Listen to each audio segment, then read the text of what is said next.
प्यारे विद्यार्थियों, मनोहारी मैथ में आपका फिर स्वागत है। आज हम लोग ज्यामिति संबंधी प्रश्नों की सहायता से दो चरों वाले रैखिक समीकरण बनाने की विधि सीखेंगे। तो ज्यामिति में कई तरह के प्रश्न हो सकते हैं। त्रिभुज से संबंधित, आयत से संबंधित, वर्ग से संबंधित, समांतर चतुर्भुज, समचतुर्भुज, चक्री चतुर्भुज, जितने भी तरह के ज्यामिति आकृतियां हैं उन पर सवाल हो सकता है।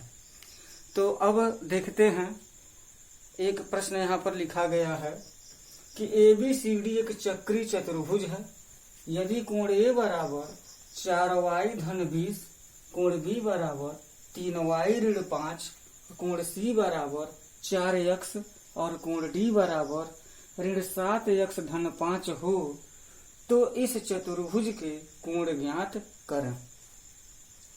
तो सबसे पहले इबारती पढ़ करके हमको समीकरण बनाना है और समीकरण बनाने के लिए कुछ प्रतिबंध होंगे। तो चक्री चतुर्भुज में क्या प्रतिबंध है? तो आइए सबसे पहले चक्री चतुर्भुज की हम परिभाषा जान लेते हैं कि चक्री चतुर्भुज कहते किसे हैं।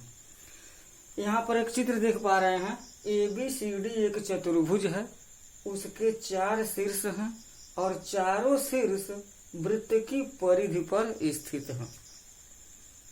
बस यही है परिभाषा। जिस चतुर्भुज के चारों शीर्ष किसी वृत्त के परिधि पर स्थित हों तो वह चतुर्भुज चक्री चतुर्भुज या साइक्लिक क्वाड्रिलेटरल कहलाता है। तो अब इसका गुण क्या होता है? चक्री चतुर्भुज का गुण क्या होता है? एक बहुत खास गुण है इसका। अगर ABCD चक्री चतुर्भुज है तो इसके सम्मुख कोण कोण A और कोण C, कोण A का सम्मुख कोण कोण C और कोण B का सम्मुख कोण कोण D। चक्री चतुर्भुज के सम्मुख कोण संपूरक होते हैं। और संपूरक की परिभाषा क्या है? Supplementary angle. ऐसे दो कोण जिनका जोड़ 180 अंश के बराबर हो, वे कोण एक दूसरे के संपूरक कहलाते हैं। इसी के पैरेलल एक कोटिपूरक कोण होता है, कॉम्प्लीमेंट्री एंगल। ऐसे दो कोण जिनका जोड़ 90 अंश के बराबर होता है, वे एक दूसरे के कोटिपूरक या पूरक या कॉम्प्लीमेंट्री एंगल कहलाते हैं। तो यहाँ चक्री चतुर्भुज में कोण A धन कोण C का मान 180 अंश हो जाएगा और कोण B धन कोण D का मान 180 अंश हो जाएगा। परिभाषा क्या है? ऐसा चतुर्भुज जिसके चारों शीर्ष किसी वृत्त की परिधि पर स्थित हो, चक्री चतुर्भुज कहलाता है। उसका गुण क्या है?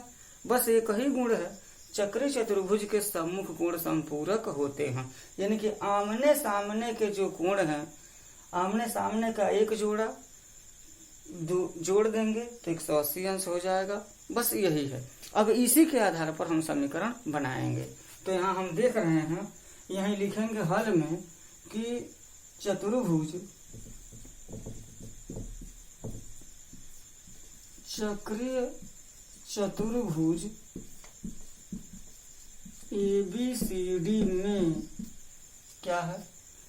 तो पहला हो जाएगा कोण A धन कोण C बराबर 180 अंश। अब कोण A है कितना? कोण दिया 4y धन 20 धन कोण C कितना दिया है? ऋण 4x दिया है। अब ये दोनों मिलकर के 180 अंश हो जाएंगे और इन्हीं की सहायता से हमारा समीकरण ही बन जाएगा। समीकरण हो जाएगा ऋण 4x धन 4y धन 20 बराबर 180 या ऋण 4x धन 4y। 180 में से 20 जब घटेगा तो 160 हो जाएगा। यहाँ हम 4 4 4 है, 4 से भाग दे करके समीकरण को हम छोटा भी बना सकते हैं। धन हो जाएगा 4 से जब भाग दे देंगे तो ऋण x धन y बराबर हो जाएगा 40। समीकरण नंबर 1 हो जाएगा। ये समीकरण 1 हमारा बन गया। दूसरी शर्त यहाँ पर कि जैसे कोण ए और कोण सी का मान 180 अंश हुआ है, वैसे कोण बी और कोण डी का मान 180 अंश हो जाएगा जोड़ने पर। तो यानी कि अब फिर लिखेंगे पुनः कोण बी धन कोण डी बराबर 180 अंश। अब कोण बी का मान दिया गया है 3y ऋण 5 धन कोण डी ऋण 7x धन 5 बराबर 180 अंश। कोष्ठक में लिखेंगे दोनों कोणों को ताकि पता चले अलग अलग कोणों का मान कितना है। तो अब ये हो जाएगा हमारा ऋण 7x धन 3y, ये ऋण 5 है धन 5 है, कैंसिल हो जाएगा बराबर 180 अंश। ये समीकरण 2 हो गया। अब इन दोनों समीकरणों को एक पास लिख देंगे। एक पास लिखने के लिए यहाँ हो जाएगा ऋण x धन y बराबर 40, ऋण 7x धन 3y बराबर 180 अंश, समीकरण 2। अब इसको हल करेंगे। जब हम हल करेंगे तो यहाँ पर देख सकते हैं यहाँ पर x वाला पद बराबर नहीं है, y वाला भी बराबर नहीं है। तो क्या करें, ऐसा करते हैं समीकरण 1 में 3 से गुणा कर देते हैं और समीकरण 2 में 1 से गुणा कर देते हैं, तो y वाला पद बराबर हो जाएगा। यानी कि हो जाएगा ऋण 3x धन 3y बराबर 120। अब इसमें 1 से गुणा करना है तो कोई फर्क नहीं पड़ेगा। ऋण 7x धन 3y बराबर 180 अंश। क्या करेंगे, पद बराबर है चिन्ह समान है, तो समीकरण 3 से समीकरण 4 को घटा देंगे तो ऋण का धन हो जाएगा, धन का ऋण हो जाएगा, धन का ऋण हो जाएगा, ये कैंसिल हो जाएगा। एक ऋण है एक धन है तो घटाएंगे, 7x में से 3x घटाएंगे तो 4x, और 7x के पहले धन का चिन्ह लगा है तो धन का चिन्ह लिखते ही नहीं है, बराबर हो जाएगा। यहाँ 120 में से 180 जब घटाएंगे तो हो जाएगा ऋण 60 अंश। फिर x बराबर ऋण 60 में 4 का भाग देंगे तो 15 चौके 60, x बराबर ऋण 15 हो जाएगा। x का मान ऋण 15 आया तो हमको y का भी मान चाहिए, तो y बराबर क्या हो जाएगा। अब इसमें समीकरण 1 से देखते हैं तो माइनस x है, माइनस और x का मान खुद माइनस में है, प्लस y बराबर 40, ये हो जाएगा 15 धन y बराबर 40, या y बराबर ये 40 धन 15 पक्षांतर करेंगे ऋण 15 हो जाएगा। अब 40 ऋण 15 घटा देंगे तो 25 हो जाएगा। यानी कि x का भी मान मिल गया हमको और y का भी मान मिल गया। और जो हमारा प्रश्न क्या पूछा गया है, चतुर्भुज के कोण ज्ञात करें। तो चतुर्भुज के 4 कोण हैं और चारों कोण x और y के केस में है। अब क्या करेंगे, अलग अलग मान भर देंगे। मान निकालने के लिए कोण a बराबर कितना है, तो कोण a बराबर है 4y धन 20, 4y धन 20। अब इसी में y का मान भर देंगे, y का मान भर देंगे तो हो जाएगा 4 गुणे ये होगा 25 धन 20, 25 चौके 100 हो जाएगा 100 धन 20 बराबर हो जाएगा 120 अंश। कोण ए बराबर 120 अंश का मान निकल गया। अब कोण बी कितना हो जाएगा,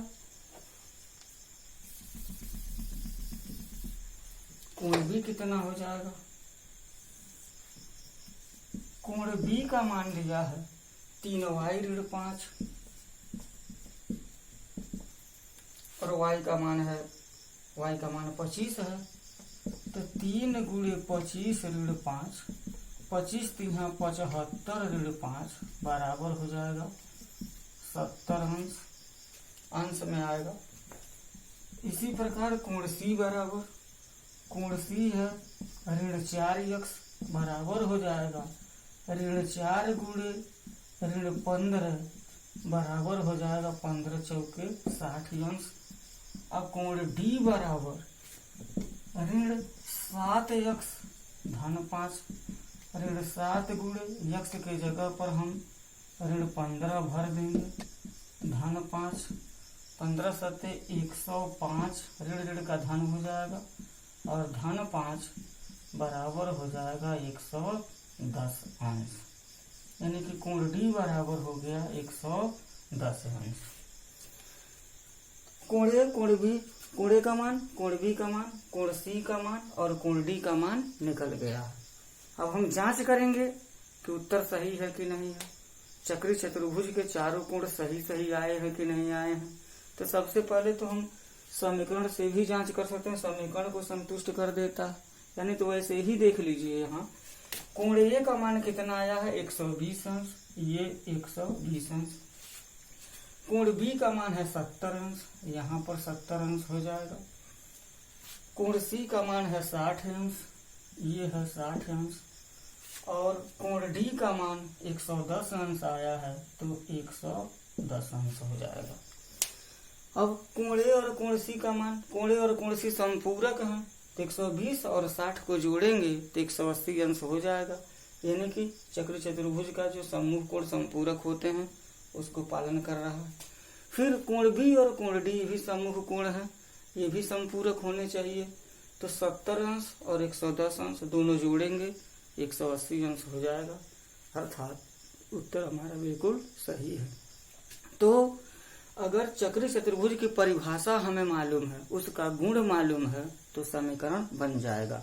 न केवल चक्री चतुर्भुज के केस में, बल्कि आयत, वर्ग, समचतुर्भुज, समांतर चतुर्भुज, त्रिभुज, जितने भी तरह के ज्यामितीय आकृतियां हैं, उनके विषय में जब हमको उनकी परिभाषा और उनके गुण मालूम रहेंगे तो समीकरण बड़ी आसानी से बन जाएगा। समीकरण बन जाएगा तो हल भी हमारा आ जाएगा। तो आइए एक और उदाहरण लेकर के देखते हैं ज्यामिति से संबंधित समीकरण कैसे बनाए जाते हैं। ये आप इसको नोट कर सकते हैं या स्क्रीनशॉट ले सकते हैं, ताकि बाद में इसको आप दोहराने के काम आ सकता है।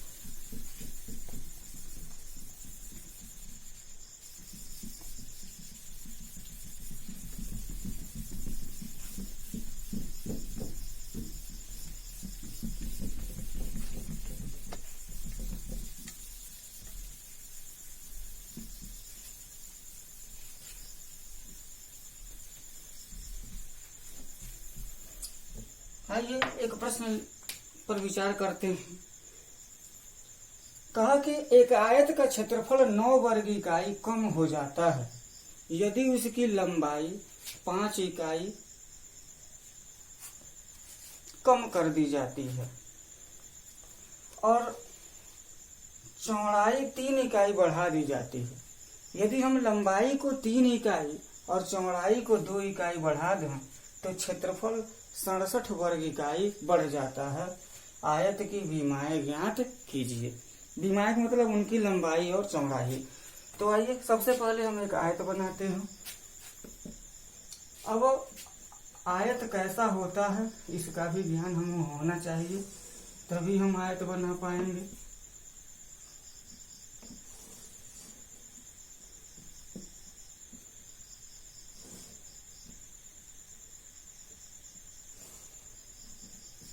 ये आयत ए, बी, सी और डी है। आयत का गुण क्या होता है? आयत के प्रत्येक कोण 90 अंश होते हैं और आमने सामने की भुजाएं बराबर होती हैं। दोनों विकर्ण भी बराबर होते हैं। विकर्ण को मिला देंगे तो पाइथागोरस प्रमेय भी लागू हो जाता है। लेकिन अभी यहाँ जितना कहा गया है उतना ही हम करेंगे। यहाँ पर क्षेत्रफल पर बात की गई है। तो आयत का क्षेत्रफल क्या होता है? आयत का क्षेत्रफल बराबर होता है लंबाई गुणे चौड़ाई। तो सबसे पहले हम इस आयत की लंबाई और चौड़ाई मानेंगे। माना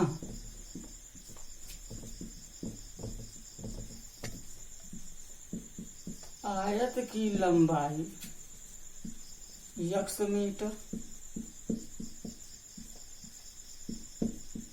और चौड़ाई y मीटर है। दो समीकरण बनने हैं तो दो कंडीशन भी दिए हैं। पहला क्या है, पहला शर्त क्या बोला, सबसे पहले आयत की लंबाई x मीटर है और चौड़ाई y मीटर है, तो क्या हो जाएगा, इस आयत का क्षेत्रफल, इसलिए लिख देंगे आयत का क्षेत्रफल लंबाई गुणे चौड़ाई यानी कि XY वर्ग मीटर हो जाएगा। क्षेत्रफल की इकाई वर्ग होती है इसलिए वर्ग मीटर लिख दिया गया। अब यहाँ पर शर्त के अनुसार, बहुत इंपॉर्टेंट क्वेश्चन है, परीक्षा में कई बार आया भी है, कहा कि यदि आयत की लंबाई 5 इकाई कम कर दी जाए, यानी कि प्रारंभिक लंबाई कितना है, x है, और प्रारंभिक चौड़ाई क्या है, y है। तो प्रारंभिक लंबाई x है, कह रहे हैं कि इसमें से 5 इकाई कम कर दी जाए, इकाई मतलब 5 मीटर अगर कम कर दी जाए, और चौड़ाई 3 इकाई बढ़ा दी जाए। चौड़ाई 3 इकाई, पुरानी चौड़ाई कितनी है, y है, 3 इकाई बढ़ा दी जाए यानी कि प्लस कर दी जाए, तो क्षेत्रफल बता रहे हैं। क्षेत्रफल कितना है, तो क्षेत्रफल यहाँ गुणा कर देंगे, लंबाई गुणे चौड़ाई, तो ये नया क्षेत्रफल हो जाएगा। तो क्षेत्रफल 9 वर्ग इकाई कम हो जाता है, यानी कि पुराना क्षेत्रफल कितना था, XY वर्ग मीटर, और ये नया क्षेत्रफल क्या है, पुराने वाले से 9 वर्ग मीटर कम है। मतलब ये कम है, ये अधिक है। बराबर करने के लिए या तो इसमें से 9 वर्ग मीटर घटा दें या इसमें 9 वर्ग मीटर जोड़ दें।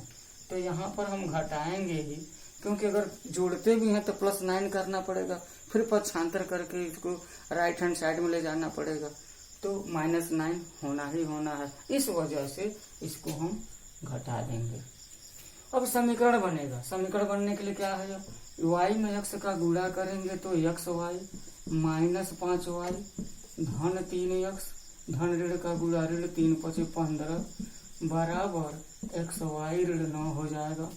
XY से XY कैंसिल होगा, 3x ऋण 5y बराबर ऋण 9, इधर जाएगा ऋण 15 धन 15, 15 में से 9 घटेगा तो 6 हो जाएगा समीकरण नंबर 1। फिर द्वितीय शर्त के अनुसार क्या है, कहे हैं यदि हम लंबाई को 3 इकाई और चौड़ाई को 2 इकाई बढ़ा दें। पुरानी लंबाई कितनी है, x है, नई लंबाई क्या हो जाए, लंबाई को 3 इकाई बढ़ा दिया जाए और चौड़ाई को 2 इकाई बढ़ा दिया जाए, बढ़ जाए, धन कर देंगे, तो क्षेत्रफल की बात कर रहे हैं। तो क्षेत्रफल 67 वर्ग इकाई बढ़ जाता है, यानी कि नया क्षेत्रफल हो गया। पुराना क्षेत्रफल कितना है, XY है, नया क्षेत्रफल पुराने क्षेत्रफल से 67 वर्ग इकाई वर्ग मीटर अधिक हो जाता है। ये अधिक है तो इसका मतलब है कम हो गया। तो या तो इसमें से हम 67 घटा दें या इसमें 67 जोड़ दें, तो यहाँ बैलेंस हो जाएगा। यहाँ से भी समीकरण बनेगा XY धन 3y धन 2x धन 6 बराबर XY धन 67। ध्यान दीजिए यहाँ गुणा किया गया है, बीजगणित का गुणा है। y में x का गुणा करेंगे तो XY, y में 3 का गुणा करेंगे तो धन 3y, धन 2 में x का गुणा करेंगे तो धन 2x, धन 2 में धन 3 का गुणा करेंगे धन 6 बराबर XY धन 67 हो गया। यहाँ पर भी ये कैंसिल होगा तो हो जाएगा 2x धन 3y बराबर 67 में से 6 घटेगा तो हो जाएगा 61।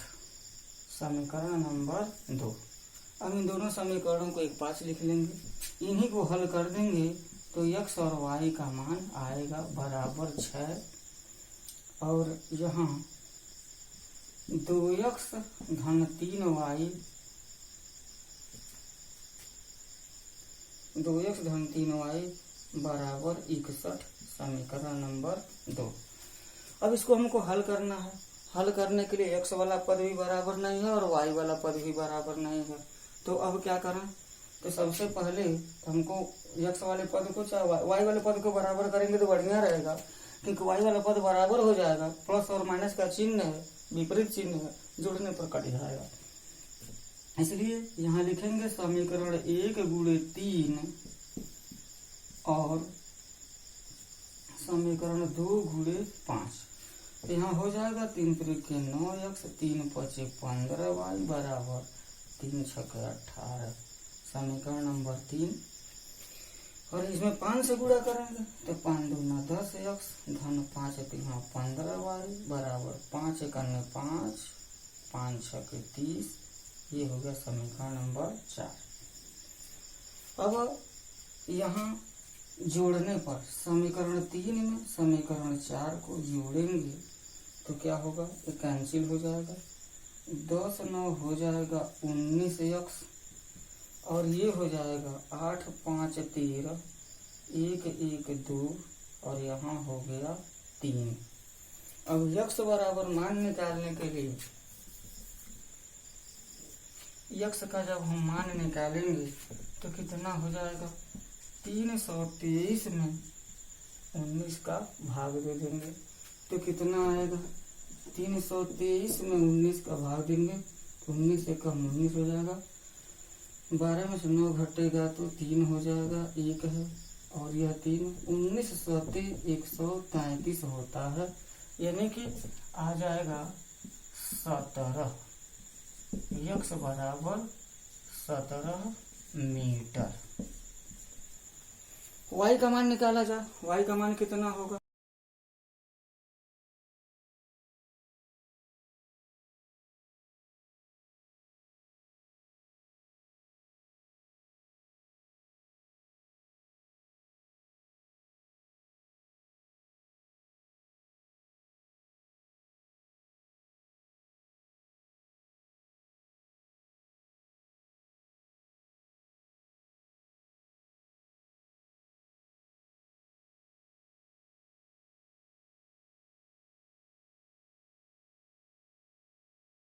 पैंतालीस में ऋण 5 का भाग देंगे तो ऋण का धन हो जाएगा और 5 9 45 y बराबर 9 मीटर हो जाएगा।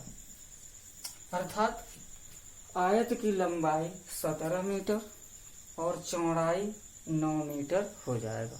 जांच करते हैं सही है कि गलत है। तो सबसे पहले तो हम ये देख रहे हैं कि अगर लंबाई 17 मीटर है और चौड़ाई 9 मीटर है तो प्रारंभिक क्षेत्रफल हो जाएगा 17 9 153 वर्ग मीटर हो जाएगा। अब प्रथम शर्त के अनुसार देख लिया जाए। प्रथम शर्त में क्या बोला? लंबाई को 5 इकाई कम कर दिया जाए, यानी कि 17 में से 5 घट जाएगा तो हो जाएगा कितना? 12। और चौड़ाई में 3 मीटर अधिक कर दिया जाए, चौड़ाई 9 है, यानी कि 9 3 12 हो जाएगा। तो क्षेत्रफल कितना हो जाएगा? 144। तो कहा ये नया क्षेत्रफल है पुराना क्षेत्रफल है? बोला कि नया क्षेत्रफल पुराने क्षेत्रफल से 9 वर्ग इकाई कम हो जाता है। तो देखिए 144 153 से 9 वर्ग इकाई कम है, यानी कि जो हम लंबाई और चौड़ाई ज्ञात किए हैं वो प्रथम शर्त को पूरा कर रहा है। अब द्वितीय शर्त में क्या है? द्वितीय शर्त में बोला गया है कि लंबाई 3 मीटर बढ़ा दिया जाए, यानी कि लंबाई 17 है, 3 बढ़ा देंगे तो 20 मीटर हो जाएगा। और चौड़ाई 2 मीटर बढ़ाया जाए तो चौड़ाई कितना है? 9 मीटर है, तो 9 2 11 हो जाएगा। तब क्षेत्रफल कितना हो जाएगा? 11 दूना 22, 220 वर्ग मीटर हो जाएगा। अब ये 220 वर्ग मीटर है तो बोला है कि 67 वर्ग इकाई बढ़ जाता है, तो देखते हैं बढ़ा है कि नहीं बढ़ा। 220 में से 153 घटा देंगे, 10 में से 3 घटेगा 7, 11 में से 5 घटेगा तो 6 हो जाएगा। 67 वर्ग मीटर का अंतर आ रहा है, यानी कि उत्तर हमारा बिल्कुल सही है। तो प्यारे बच्चों, इस तरीके से ये सिर्फ नमूना के तौर पर हमने बताया और इसकी सहायता से समीकरण बनाएंगे। ज्यामिति संबंधी त्रिभुज कुछ और प्रश्न लेकर के आएंगे और इसको तब तक देखिए। धन्यवाद।